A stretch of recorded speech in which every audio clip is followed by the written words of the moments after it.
Господин Османи, благодарам што прифати да бидеш дел од интервјуто за Фронтлайн и Цивил медија. Благодарам на можноста. Интегративниот процес на земјата е на крстопат. Без уставни измени државата не може да чекори напред кон Европската Унија. Како да излеземе од овој политички ќорсокак? Мислам дека членството во Европската Унија прво е наша автохтона политика, која што со консензус е поддржана и од граѓаните и од сите политички партии. Што значи наша е одлуката дали сакаме да продолжиме на тој пат или не. Сме биле свесни од прв ден дека нема да биде лесен пат. Тежок бил за сите држави кои што го поминале патот до членството. За нас се покажа нешто повеќе, потежок отколку за другите, меѓутоа волјата е непоколеблива и на граѓаните и на политичките партии затоа што алтернатива нема. Точно е дека како и во неколку наврати и сега се наоѓаме на крстопат, како што рековте, кога од одлуките што ќе ги донесеме сега ќе зависи дали ќе станеме земја членка во наредните години или ќе ја изгубиме таа шанса за наредните децении.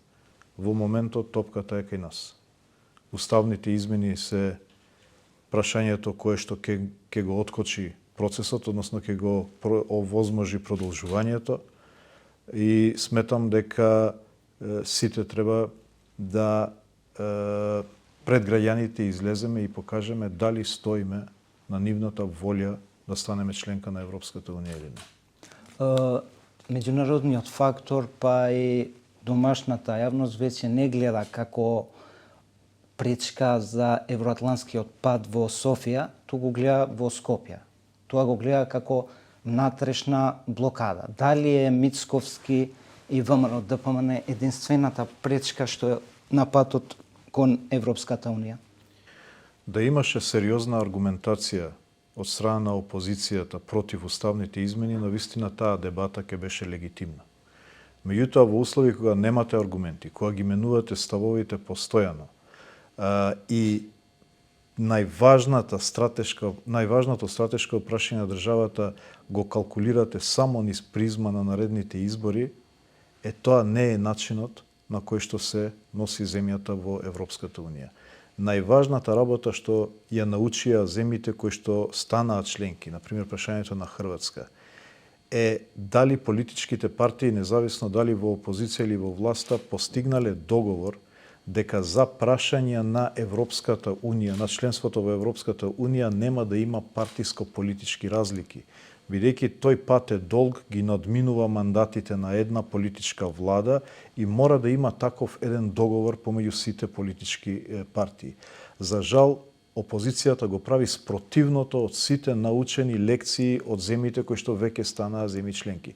Целосно ја партизира агендата, целосно ја става европската перспектива на државата во функција на изборите, наредните избори во државата. Освен бугарски диктат, под бугарски диктат, Мицковски не дава друга алтернатива како тој би го решил проблемот, односно спорот. Од друга страна, уставните измени се дел од преговарачката рамка, односно францускиот предлог. Дали ова е навреда или диктат, така наречен диктат и францускиот предлог? Дали го навредува француската дипломатија со тоа? Видете, во односите со Бугарија има две траектории.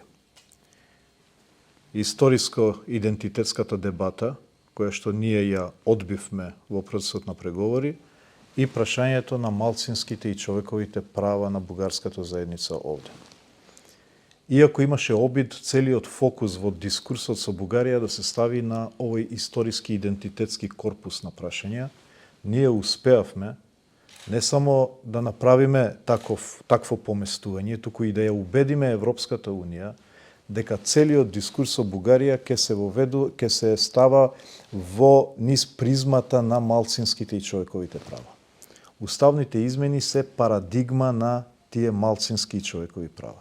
Што значи дека уставните измени беа наш начин како да излеземе од ова историско-идентитетска група на спорни прашања со Република Бугарија.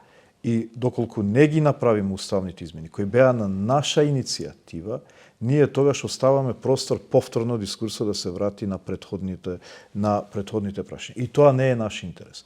И затоа е некогаш сомнително целата иницијатива, целиот овој отпор кон уставните измени, бидејќи е спротивно на државните и националните интереси и посебно интересите на македонците, одбивањето на отпорот кон уставните измени. Освен доколку нема некоја друга намера, но сепак јас мислам дека единствената причина е затоа што све се калкулирани с призмата на изборите. Они гледаат дека граѓаните имаат одредени фрустрации кои што се со право фрустрации заради тешкиот пат низ кој што поминавме и се обидуваат да ја злоупотребат емоцијата на граѓаните и да ја претворат во гласови, за да утре повторно се да ги имплементираат истите одредби, меѓутоа од нивна позиција на власт. Но тоа граѓаните го препознаваат и нема да го добијат. А што би промениле доколку имаме избори? Они не може да сменат ништо од преговарачката рамка. Преговарачката рамка е усвоена од 27 земји членки и таа не може да се промени. Но преговарачката рамка е компромис кој што сме го прифатиле затоа што сметавме дека е во наш интерес тоа што овие историски, идентитетски и прво прашањето на јазикот се утврди како конечно решение без никакви додавки. Потоа прашањето, историските прашања не влегува во делот на преговарачката рамка за кој што има писмен извештај од Европската комисија, за кој се гласа во Европскиот совет, туку влегува само малцинските права и човековите права. Значи уставни измени и акцијски план за малцинства. Тоа е наше свесно поместување на тежиштето на процесот во поле каде што нас ни одговара. Затоа што ние сме најдобри во човековите права, ние сме најдобри во колективните права и сакаме да играме на терен каде што ние сме најдобри, а не на терен каде што нема објективна проценка и фактот дека сме во асиметрична позиција, они во ЕУ, ние надвор, секако ние ќе бидеме оштетени од тој процес. Значи, или опозицијата не го разбира ова прашање, или единствено желбата за власт и мок ги има заслепено, па прават голема штета на интересите на граѓаните и на државата. Евентуалниот неуспех на уставните измени, дали би можел да влијае врз безбедноста на државата? Видете, прашањето на безбедноста е завршено со членството во НАТО. Затоа ни беше толку важно членството во НАТО. Еве, вие гледате не само овие внатрешни тука динамики и регионалните динамики, ние ги следиме од многу релаксирачка позиција. Порано, пред неколку години, да се случеше било какво инцидент некаде во регионот, во Босна и Херцеговина, во Косово, во Србија, тука имаше вознемиреност како ќе се рефлектира кај нас. Сега се случуваат и ние ги гледаме од позиција како да им помогнеме, затоа што ние сме сега контрибутори на стабилноста, а не сме консументи на стабилност. И од тука безбедноста е прашање кое што е решено и завршено. Оваа држава ќе биде во мир, во стабилност со години и децени. Прашањето е дали ќе има просперитет, дали ќе има прогрес, дали ќе можеме да ги задржиме луѓето овде, кои што бегаат заради тоа што бараат европска перспектива, дали ќе може владењето на правото да го задржиме и да го унапредиме, дали меѓуетничките односи ќе може да ги задржиме во една хармонична во една хармонија, добрососедските односи. Значи во тој контекст може да има последици. Меѓутоа, има протерано од државата неколку руски дипломати. Дали во тој дел, ако не успеат уставните измени, руските апетити за влијание и за дезинформации може да земат замах? Видете, Руската Федерација не може да е алтернатива на Европската Унија, затоа што не може да нуди алтернатива. Сте видели ли некој да оди да работи или да бара школување во Руската Федерација? Сите одат во Европската Унија, затоа што ние сме еден ист систем на вредности. Ние географски, културолошки, економски, историски припаѓаме на оваа семејство на вредности на Европската унија. Тоа што некој може да злоупотреби е фрустрациите од овој тежок процес, за да постојано држи некои латентни тензии и така на тие тензии да се обиде да искористи и да манифестира некое влијание. И тоа го гледаме ние постојано. Го гледаме преку обиди за анти-НАТО пропаганда, за анти-ЕУ пропаганда, за нарушување на меѓуетничките односи. За жал, некои елементи во опозицијата се сериозно навлезени како инструменти на таа пропаганда, така една партија која што веќе станува инструмент но за жал ова однесување на опозицијата исто така веќе влегува во функција на едно такво нарушување. Преседавате и со ОПСЕ. Војната во Украина има и геополитички индиректни, влијанија. Дали украинската војна, односно војната Русија-Украина може да има влијание врз безбедноста на нашиот регион, односно Западниот Балкан? Видете, руската агресија во Украина ја има нарушено безбедносната архитектура на која што почиваше мирот во последните 75 години од Втората светска војна. И се разбира, има создадено, има нарушено со тоа и безбедноста, не само во Европа, туку и пошироко. Се разбира дека во таквите услови најранливите подрачја се поекспонирани на можни дестабилизации. Во регионот на Западен Балкан, прво во целина, со фактот што не е дел од Европската унија, е ранлив сам по себе. Фактот што има отворени, се уште нерешени прашања, како што е прашањето на Дејтонскиот договор во Босна и Херцеговина, на отворениот спор, ако можам да кажам, помеѓу Србија и Косово, го прави регионот ранлив.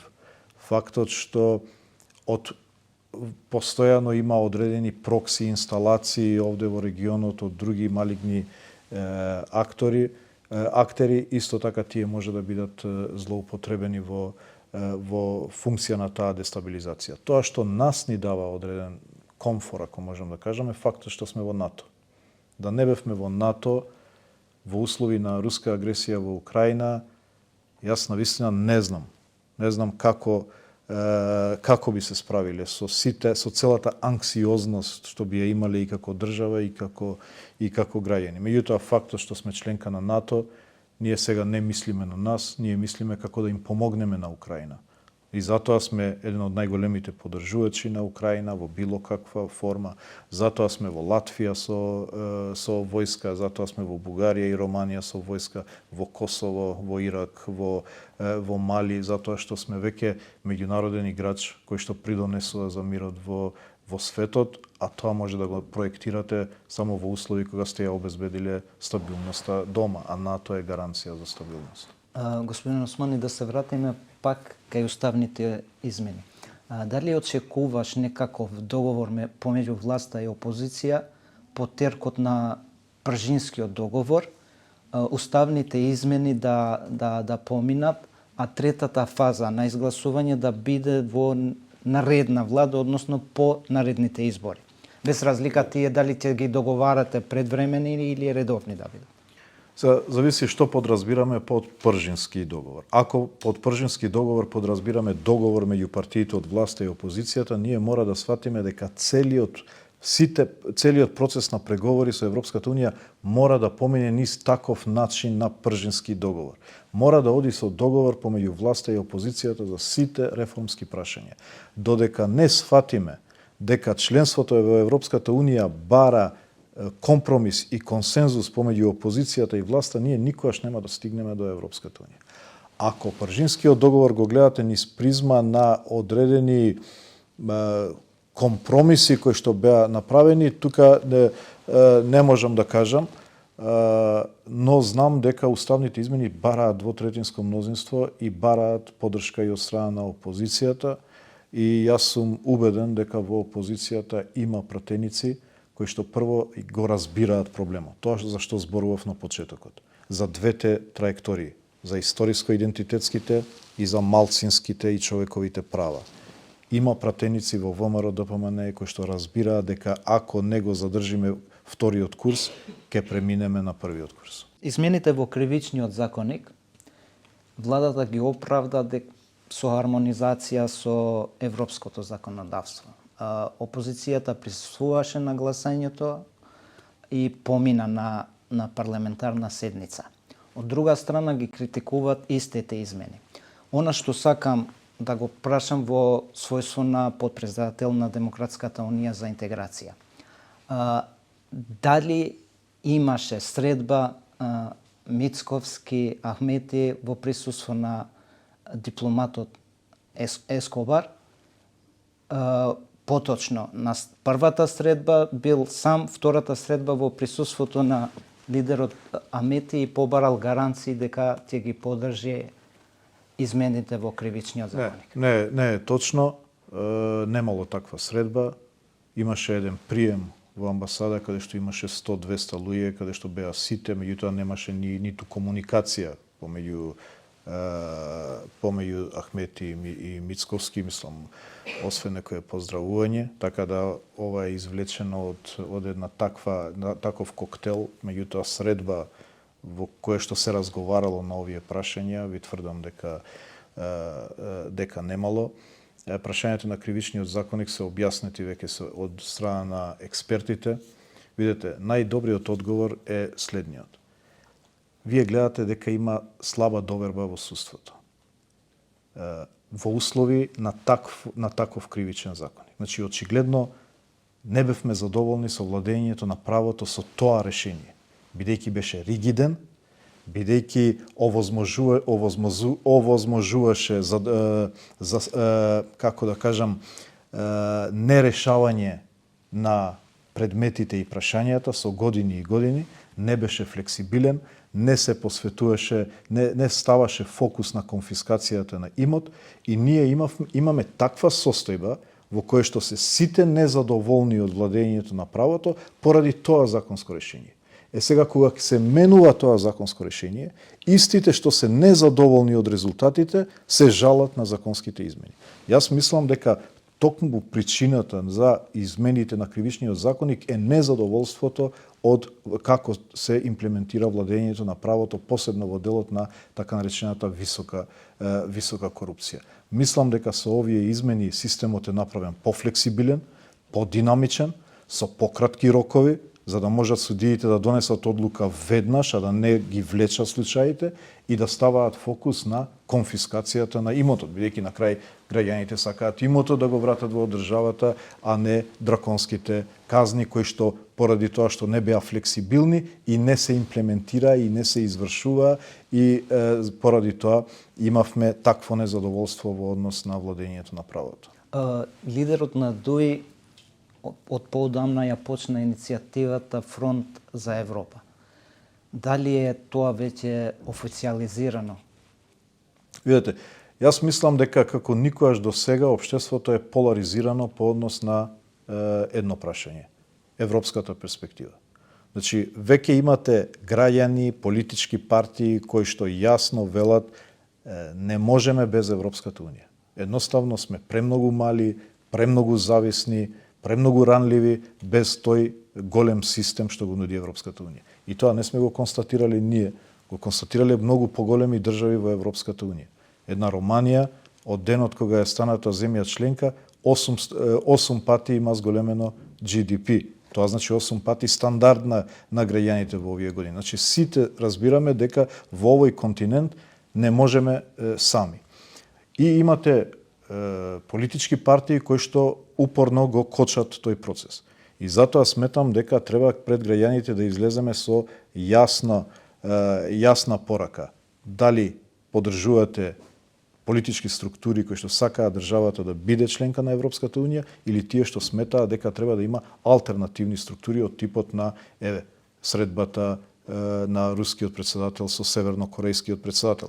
И таму се зацртува една нова алтернатива на Европската унија. И затоа сметаме дека сега е време сите политички партии кои што се залагаат за Европска Унија да бидат во делот на тој Европски фронт, останатите нека си направат свој фронт, па да излеземе пред граѓаните и да бираат граѓаните дали сакаат Европска Унија или ја сакаат таа коалиција која што се сретна скоро во Русија. Европски фронт со СДСМ, ДУИ, Алијанса и останатите од владината коалиција или Европски фронт, ДУИ, Алијанса и останатите помали партии во наредните парламентарни избори? За сега, значи на државно ниво, координацијата е на сите политички партии, независно од етничка, било каква припадност. Важно е дали они се залагаат за членство во Европската Унија или не. Се разбира дека на ниво на партија работиме со албанските политички партии во моментот, кои што се залагаат за Европска Унија, за создавање на тој фронт, а се разбира како ќе се ближат изборите, тогаш ќе се прошири или евентуално ќе се разговара и со други партии. И за крај, до година се председателските избори. Дали фронтот за Европа може да има свој кандидат? Па мислам дека тоа веќе го имавме на минатите избори. Актуелниот председател е заеднички кандидат на СДСМ и на ДУИ, што е еден преседан кој што навистина многу држави го посакуваат. А тоа е двете најголеми етнички заедници да имаат заеднички кандидат за председател. Ние можеме тоа да го потцениме, но тоа е навистина најголемото постигнување на едно мултиетничко општество. И мислам дека тоа се покажа како добар пример и не исклучувам тоа да се повтори. Благодарам. Благодарам на вас.